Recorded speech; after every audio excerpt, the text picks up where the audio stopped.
शहीद Shirishkumar मित्रमंडळातर्फे वृक्षपूजनाने eco friendly Holi साजरी।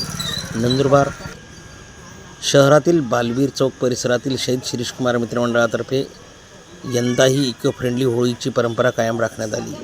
केवळ झाडे लावा झाडे जगवा अशी घोषणा न देता खऱ्या अर्थाने पर्यावरणपूरक होळी साजरी करण्यासाठी येथील शहीद शिरीषकुमार मित्रमंडळाने आपले प्रयत्न सुरू ठेवले आहेत। सोमवारी बालवीर चौकात पर्यावरणपूरक होळी प्रज्वलित होण्यापूर्वी शहर पोलीस निरीक्षक निलेश देसले यांच्या हस्ते वृक्षपूजन करण्यात आले। मंडळाच्या या अनोख्या उपक्रमाचे पोलीस निरीक्षक निलेश देसले यांनी कौतुक आणि अभिनंदन केले। या प्रसंगी परिसरातील महिलांनी देखील उपस्थित राहून वृक्षपूजन करीत पर्यावरणाचा संदेश दिला। मंडळाचे संस्थापक अध्यक्ष महादेव हिरणवाळे यांनी पर्यावरणपूरक होळी साजरी करण्याचे आवाहन केले। होळी प्रज्वलित होण्यापूर्वी मंडळाचे ज्येष्ठ सल्लागार GS गवळी, BD गोसावी, संभाजी हिरणवाळे, मिलिंद भालेराव, पोलीस भटू धनगर उपस्थित होते। आज होलिका दहन नंदुरबार जिल्ह्याची सांस्कृतिक परंपरा असलेला होलिकोत्सव सर्वत्र साजरा होत असतो। आमच्या शहीद शिरीषकुमार मित्रमंडळातर्फे सन 1990 पासून आम्ही पर्यावरणपूरक इको फ्रेंडली होळी साजरी करीत असतो। केवळ शेणाच्या गोवऱ्या, टाकाऊ कपडे या आधारे आम्ही हा उपक्रम करीत असतो।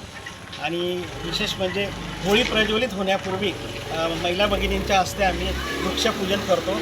आज योगासयोगाने आमचे नंदुरबार शहराचे पोलीस निरीक्षक आदरणीय देसले साहेब यांनी आपला अमूल्य वेळ इथं दिला। त्यांच्या हस्तेही आज वृक्षपूजन झालेलं आहे। आणि खऱ्या अर्थाने आम्ही आमच्या शहीद शिरीषकुमार मित्रमंडळातर्फे संपूर्ण नंदुरबार जिल्ह्यात एकच संदेश देतो की आपण होळीच्या माध्यमातून पर्यावरणपूरक संदेश द्या, लाकडांचं जाळण कमी करा, आणि ते होऊ नये यासाठी आम्ही हा संदेश देत असतो। आणि साहेबांनी आज इथं व्हिजिट दिली त्याबद्दलही धन्यवाद आणि आमच्या उपक्रमास शुभेच्छा द्याव्या।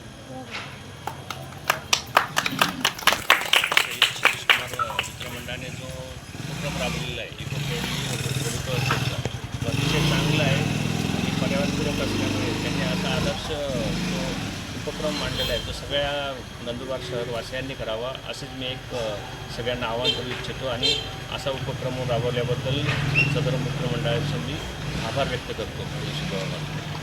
धन्यवाद सर, आपल्या शुभेच्छांनी आम्हाला आणखी ऊर्जा प्राप्त होईल आणि होलिकोत्सवाचे असणारे आमच्या बालाजी संस्थांच्या ऐतिहासिक होळी येथून मंडळाचे सदस्य गोपाल हिरणवाळे यांनी मशाल प्रज्वलित करून आणल्यानंतर बालवीर चौकातील होळी पेटविण्यात आली।